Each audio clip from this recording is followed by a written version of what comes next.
Mahkamah Konstitusi cukup profesional, administrasinya sudah siap. Insya Allah proses persidangan kita akan berjalan. Kebijakan nih, aturan sampai eksekusi ada banyak di situ problem. Misalnya nanti diulang, terus jagoannya kalah, apa minta diulang lagi?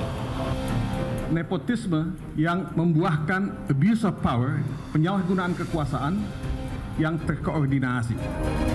Agar demokrasi bisa berjalan dengan baik, maka benteng terakhirnya adalah Mahkamah Konstitusi.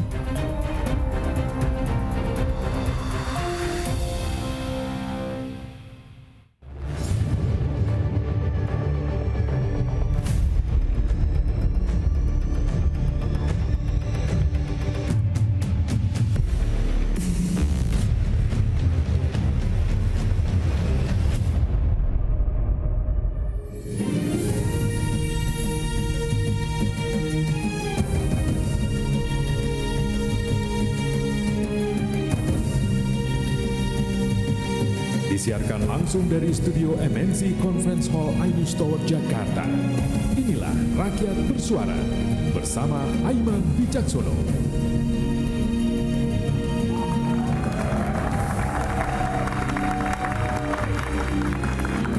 Selamat malam pemirsa dimanapun berada, dan juga selamat malam para hadirin yang berada di studio MCH Ainus di Kebon Siri, Jakarta Pusat. Besok kita akan menyaksikan pertama kali sidang Mahkamah Konstitusi. Dan hari ini saya akan menghadirkan sejumlah pihak yang kemudian terkait dengan sengketa besok. Apakah itu tim hukumnya, apakah itu pendukungnya, dan juga pengamat yang independen. Hasil pemilu memang telah ditetapkan, namun beragam pelanggaran dan penyimpangan banyak yang kemudian disuarakan. Sempat tercederai, kini benteng terakhir konstitusi kembali diuji. Meski memiliki catatan hitam, beberapa pihak meyakini MK masih memiliki sikap kenegarawanan. Ini persidangan akan jadi arena pertandingan. Bukti, saksi, serta argumentasi disiapkan. Tuntutannya pun tak tanggung-tanggung, pemilu ulang hingga paslon 02 didiskualifikasi. Adu bukti buat demokrasi bersama saya Aiman Wicaksono. Inilah Rakyat Bersuara.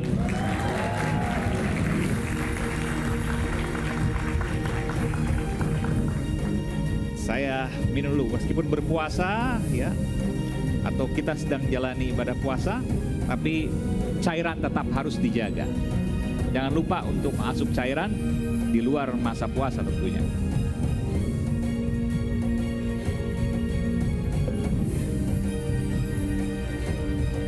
Semangat baru untuk Rakyat Bersuara, karena saya hari ini juga ditemani bukan hanya sendiri, tapi ada sejumlah narasumber saya.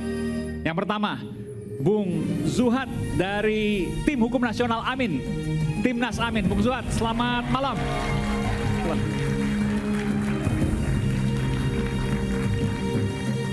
Selamat datang.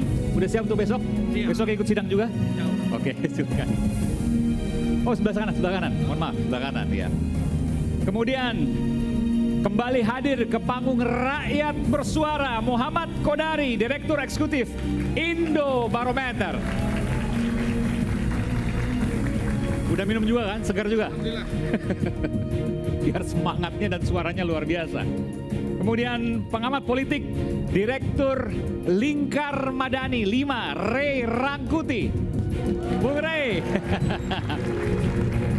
Luar biasa ini. Siap. Sebelah kanan, oke. Politisi yang partainya baru saja bergabung dengan pemerintahan alias jadi menteri ATR BPN tepatnya, Mbak Andi Nurpati.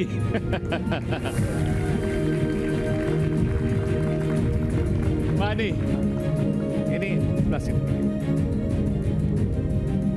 Juru bicara pemenangan tim pemenangan nasional Ganjar Mahfud, Bung Ciko Hakim. Apa kabar Bung Ciko? Dan pakar hukum tata negara, anggota 3 serangkai, apalagi kalau bukan dirty vote, Bung Ferry Amsari. Bung Ferry, silakan.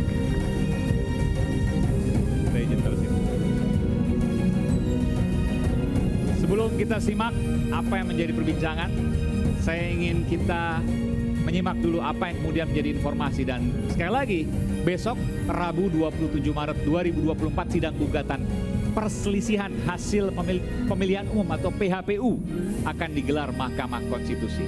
Berikut informasi.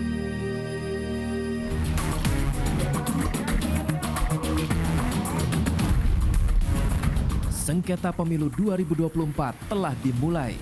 Pintu gerbang Mahkamah Konstitusi terbuka lebar seusai KPU mengumumkan hasil pemilu 2024. Kubu Anies Mohaimin menjadi yang pertama menggugat hasil Pilpres 2024 ke MK. Mahkamah Konstitusi cukup profesional, administrasinya sudah siap.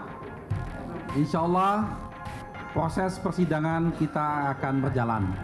Tentunya dalam fakta-fakta yang kami sampaikan, kami lampirkan juga dukungan bukti-bukti di lapangan.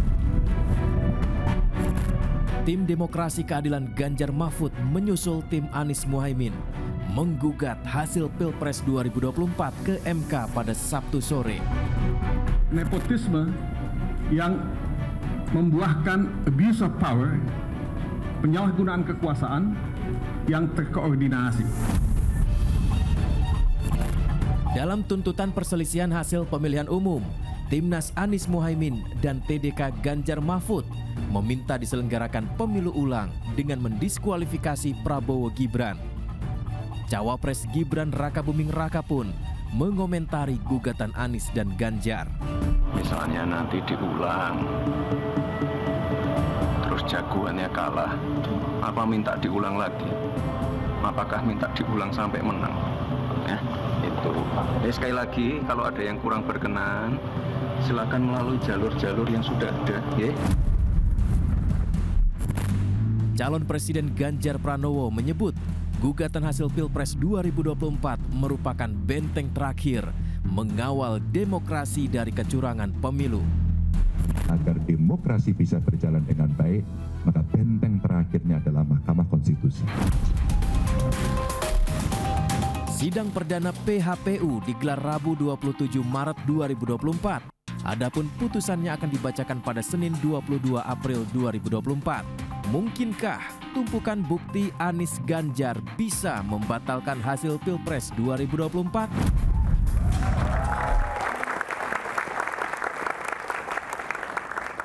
Sudah bergulir ya, sudah didaftarkan dan sudah juga dari tim 02 kemudian bicara soal apa yang terjadi ya.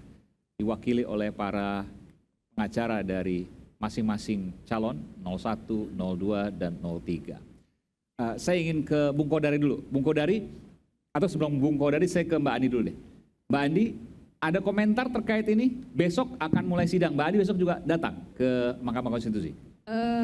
Terima kasih Mas Eman. Jadi terkait dengan Mahkamah Konstitusi saya kira ini memang sudah dijamin oleh Undang-Undang Pemilu itu sendiri, baik pemilu legislatif maupun pilpres ya, bahwa apabila ada perselisihan hasil pemilu, maka ruang atau pintunya untuk melakukan gugatan ada di Mahkamah Konstitusi. Jadi ini sudah sesuai dengan peraturan perundang-undangan sebetulnya.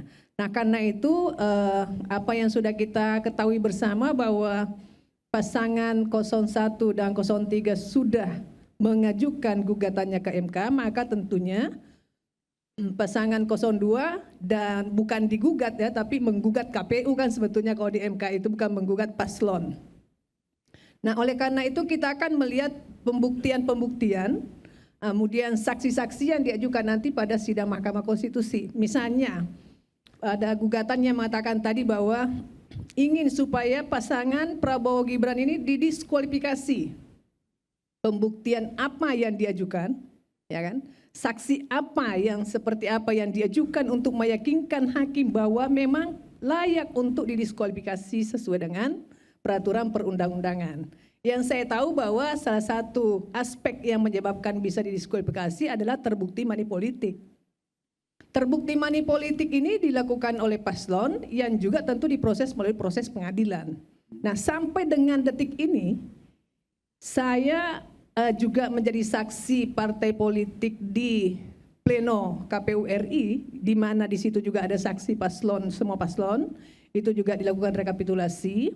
sejauh ini tidak mendengarkan bahwa ada gugatan atau laporan mereka ke Bawaslu misalnya terkait dengan money politik. Hanya money politik. Hanya money politik. Oke. Yang kedua, kalau yang ingin digugat misalnya bahwa Gibran tidak memenuhi syarat, toh juga sudah ada dasar hukumnya dengan putusan Mahkamah Konstitusi sendiri yang memberikan hak kepada warga negara dengan batas umur yang sudah diturunkan dari yang undang-undang putusan awalnya. 90 itu. Iya. Jadi menurut saya tidak ada yang dilanggar oleh KPU dalam konteks penyelenggaraan Pilpres ini, termasuk partai politik yang mengusung. Tentunya misalnya Partai Demokrat juga sudah mengusung pasangan Prabowo Gibran, itu karena juga sudah mengetahui bahwa memang diperbolehkan dan disahkan oleh MK aturan itu sehingga bisa dijadikan sebagai pasangan calon. Dan tentunya saya kira untuk melihat apakah nanti gugatan itu akan dikabulkan oleh MK, ya memang menjadi kewenangannya MK. Tetapi sejauh ini kita belum melihat apa sih bukti-bukti yang diajukan sehingga membuat gugatannya, bunyi gugatannya itu harus mendiskualifikasi dan mengulang pemilu. Kan dua hal ini bukan perkara yang kecil ya. Maksudnya reasoning hukumnya itu apa? Misalnya kalau pemilu diulang itu sudah ada juga diatur PSU namanya. Tapi itu tidak seluruh TPS. Tapi apabila ditemukan ada pelanggaran-pelanggaran yang terjadi pada 1, 2 atau beberapa TPS, misalnya ada pemilih yang tidak berhak terus ikut memilih, ada yang memilih mencoblos 2 kali atau 3 kali. Nah, apabila ditemukan seperti itu memang bisa langsung jadi kalau menurut Mbak Andi, jadi untuk menurut saya diskualifikasi dan PSU seluruh Indonesia, itu tidak mustahil. Mungkin ya, tidak mungkin. Hil mustahil. Ya, karena kita sudah melihat bahwa reasoning dan yang dilakukan selama ini oleh dua pasangan calon itu tidak mengajukan hal itu juga di level-level bawah ya. Misalnya di tingkat RKPPK, KPPS, KPU Kabupaten Kota, bahkan saya sendiri tiap hari lebih 20 hari itu sama-sama dengan juga saksi paslon berada di rekapitulasi nasional. Saya mendengar dan tahu persis apa yang dipersoalkan oleh saksi pasangan calon. Jadi tidak ada hal-hal yang dimaksud tadi untuk kategori 2 ini gitu. Makasih. Saya ke Bung Zuhad dulu. Ada jawaban soal itu? Hil mustahil. Mustahil kalau untuk 2 tadi. Diskualifikasi calon apakah salah satu atau keduanya, dan PSU di seluruh Indonesia. Oke, baik. Terima kasih, Bung Aiman. Bagi kami, pemohon 01, itu bukan sesuatu yang mustahil. Bukan mustahil, kenapa? Bukan sesuatu yang mustahil, kita bisa menjelaskan itu. Pertama, saya langsung ke poin yang soal kenapa kita meminta supaya ada diskualifikasi. Jadi argumen pertama yang kita bangun adalah karena menurut kita, proses pendaftarannya Pak Gibran itu bermasalah. Jadi jangan salah membidik, kita nggak mempersoalkan putusan 90. Putusan 90 sebagai putusan Mahkamah Konstitusi yang final and binding ya sudah selesai. Itu sebagai syarat material dari seorang capres atau cawapres dalam hal usia gitu ya. Yang kemudian disepadankan dengan pernah atau sedang menjabat sebagai kepala daerah. Nah, yang kita soal adalah bagaimana dalam proses pendaftaran itu KPU terkonfirmasi dengan putusan DKPP gitu ya, itu tidak profesional dalam menindaklanjuti putusan MK 90 itu sendiri. Jadi KPU begitu putusan 90 terbit, dia tidak lalu melakukan perubahan atas PKPU yang menjadi dasar pendaftaran waktu PKPU 19, tetapi justru malah mengeluarkan surat. Harusnya perubahan itu lewat? Harusnya ada perubahan PKPU dulu, Bung. Perubahan itu rapat PKPU, di antara mereka? Iya, dikonsultasikan juga ke DPR. Dikonsultasikan ke DPR, ya. Itu tidak ada? Itu tidak ada, malah justru yang pertama dilakukan oleh KPU adalah mengirimkan surat edaran, supaya seluruh peserta pemilu memedomani putusan MK 90. Nah, ini yang kita tangkap sebagai privilege. Yang kemudian kalau kita angkat ke atas lagi, ini ya salah satu bentuk ketidakadilan. Sebagaimana amanat yang dituliskan dalam pasal 22E Undang-Undang Dasar kita, bahwa pemilu itu kan harus dilaksanakan dengan jujur dan adil. Nah, prinsip adil ini dalam konteks pendaftaran ini menjadi seperti diabaikan. Ini muncul baru dari pertanyaan. pendaftaran ini, baru Iya, dari pendaftaran. iya. Oke. Muncul pertanyaan lalu kemudian, kan kenapa waktu itu nggak dilaporkan atau dilakukan mekanisme keberatan? Jangan salah, elemen masyarakat sipil banyak yang menyampaikan keberatan atas proses KPU itu, gitu ya. Ada beberapa yang kemudian teridentifikasi, kita cek, mengirimkan secara resmi kepada KPU keberatannya. Tetapi KPU toh abai terhadap keberatan-keberatan itu. Satu. Yang kedua, implikasinya panjang nih atas perilaku penyelenggara pemilu kita yang seperti itu, Mas Aiman. Termasuk ketika bahkan sebelum itu ada beberapa kawan-kawan yang coba melapor ke Bawaslu tentang beberapa pelanggaran gitu. Termasuk setelahnya juga. Toh ternyata tindak lanjut dari Bawaslu atas beberapa laporan teman-teman itu terbukti tidak profesional juga. Jadi ada beberapa, misalkan saya kutip laporan tentang dugaan manipolitik di CFD itu, bagi-bagi susu gitu. Itu dinyatakan langsung tidak memenuhi syarat material tanpa ada penjelasan. Kan apa sudah kekurangan syarat materialnya? Itu Bawaslu DKI. DKI. Iya, kita lapornya yang ke Jakarta Bawaslu RI Pusat kan pertama. sudah proses juga. Iya, tetapi kita lapor pertama kan ke Bawaslu RI. Jawabannya demikian. Lalu kasus-kasus yang lain juga sama. Ada beberapa laporan yang jawabannya sama, tidak memenuhi syarat material. Padahal kalau masih ingat, bentar. Jadi di Bawaslu RI tidak memenuhi syarat material, tapi sudah diberikan sanksi lewat Bawaslu DKI. Kronologisnya, jadi ketika Bawaslu, ini waktu bagi-bagi susu di Car Free Day ya, betul. Mas Gibran waktu jadi itu. Ketika Bawaslu RI menangani kasus ini dinyatakan tidak memenuhi syarat material, selang 1 minggu kalau tidak salah dari situ, kemudian tiba-tiba Bawaslu DKI menyatakan ada dugaan pelanggaran. Nah itu kita nggak ngerti bagaimana internal Bawaslu ya terkait soal ini, kita nggak ngerti. Tapi faktanya. Tapi kalau bicara di hukum kan sudah disanksi. Betul. Tetapi yang ingin saya ceritakan bagaimana tingkap Bawaslu RI tadi itu loh. Oke. Bukan soal sanksinya tadi, tapi bagaimana penyelenggara pemilu dalam hal ini Bawaslu itu menindaklanjuti laporannya itu loh. Bukan hasilnya tadi. Kasus yang lain juga sama. Beberapa kali laporan kita mengalami perlakuan yang sama. Tiba-tiba nggak diregister lalu disampaikan kita tidak memenuhi syarat material, sekali lagi tanpa diberitahu apa kekurangan syarat material itu. Nah, terhadap terhadap proses tindak lanjut laporan kita, karena kita tidak puas, ya akhirnya kita lapor DKPP. Apa yang terjadi? Ya DKPP mensanksi, dikatakan Bawaslu tidak profesional, terbukti Bawaslu tidak profesional. Oh ya, untuk kasus yang laporan. Iya, termasuk. Termasuk kasus yang terakhir DKPP menegur Bawaslu kasus laporan ketidaknetralan deklarasi kepala desa di GBK. Kan ada laporan itu masuk ke Bawaslu. Sama kan, ditanggapi tidak memenuhi unsur syarat material. Kemudian karena jawabannya begitu terus kita laporkan DKPP, kemarin DKPP memutuskan menegur Bawaslu. Karena menurut DKPP nggak profesional juga kerja Bawaslu ini. Artinya? Nah kemudian kan artinya akhirnya mau nggak mau terpaksa gitu kita berada pada kesimpulan bagaimana kita mempercayai penyelenggara pemilu yang seperti ini gitu ya. Untuk menangani kasus-kasus yang menurut kita kasat mata kelihatan saja, itu demikian.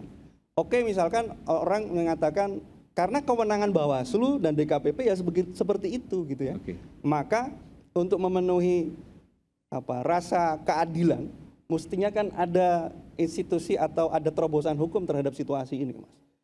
Termasuk misalkan gini, ada laporan Zulhas yang tidak netral ketika bagi-bagi bansos. Ada yang laporkan itu. Zulkifli Hasan. Zulkifli Hasan. Bukan.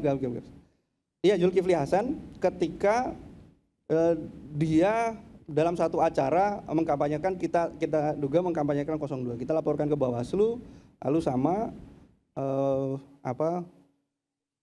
bukan. Saya ralat. Saya ingat. Jadi Bawaslu itu akhirnya menyatakan begini, bahwa kita lapor ke Bawaslu, ditindaklanjuti tapi lama, dan Bawaslu baru mengatakan Zulkifli Hasan terbukti melanggar peraturan, memberikan teguran. Tegurannya supaya tidak mengulang lagi. Silakan kawan-kawan cek ya di berita online. Banyak gitu. Nah, kok bisa? Dan tahu nggak, Bung? Putusan itu keluar setelah masa kampanye selesai. Jadi putusan baru dikeluarkan oleh Bawaslu ketika proses kampanye selesai. Putusannya bilang menegur Zulkifli Hasan tidak mengulang lagi tindakan yang sama. Sebelum pencoblosan. Masa tenang berarti, Pak. Nah, ini situasi-situasi begini ini kan itu tadi yang kita bilang ada situasi rasa keadilan yang menurut kita kok bolong gitu. Dan inilah yang kemudian kita jadikan salah satu argumentasi untuk masuk ke sana. Mbak Ani mau singkat saja, saya sebenarnya mau break, tapi saya berikan kesempatan Mbak Ani untuk menanggapi ini. Ya, jadi saya tanggapi sedikit begini, namanya money politik itu kan harus dibuktikan benar, ya, bahwa itu Ini nggak sebut money politik tadi loh. Ya ada money politik kan yang dia bilang tadi kan, Yang mana? bagi-bagi susu terus yang oke, jelas oke. gitu ya.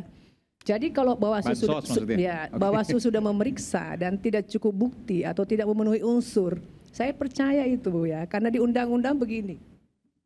Yang dimaksud dengan menggunakan money politik dan lain-lain itu kan memang namanya dilarang dalam kampanye, ya, dalam kampanye.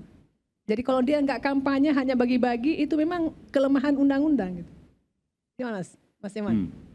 Saya bagi-bagi susu nih, saya nggak ngomong apa-apa. Walaupun di masa pilih kampanye. siapa, walaupun di masa kampanye. Oke. Nggak bisa dikatakan money politik. Itu undang-undang juga yang mengatakan demikian. Jadi kasih uang, misalnya nggak sebut harus pilih saya, itu nggak apa-apa. Nggak apa-apa. Nggak apa-apa. Itu undang-undangnya bilang begitu. Oke. Ya, jadi begini, saya mau jelaskan sedikit bahwa inilah yang undang-undang kita sudah mengatur yang dimaksud dengan kampanye dengan menggunakan money politik untuk memilih seseorang itu definisi kampanyenya harus lengkap. Oke. Ada visi, ada misi, ya kan? Ada ajakan untuk memilih. Oke. Saya gelar dangdutan misalnya, Iya. lalu saya bagi-bagi uang, tapi saya nggak bilang pilih saya, enggak. Cuma kasih uang aja, gelar, ada panggung dan lain Nah sebagainya. itu tidak masuk. sebetulnya menurut undang-undang tidak masuk kategori money politik. Ini saya mau Oke. mengoreksi juga undang-undangnya Kita akan gitu kembali ya. sesaat lagi, kita akan nanti dengarkan apa yang benar bisa disampaikan. Sesaat lagi, Mirsa.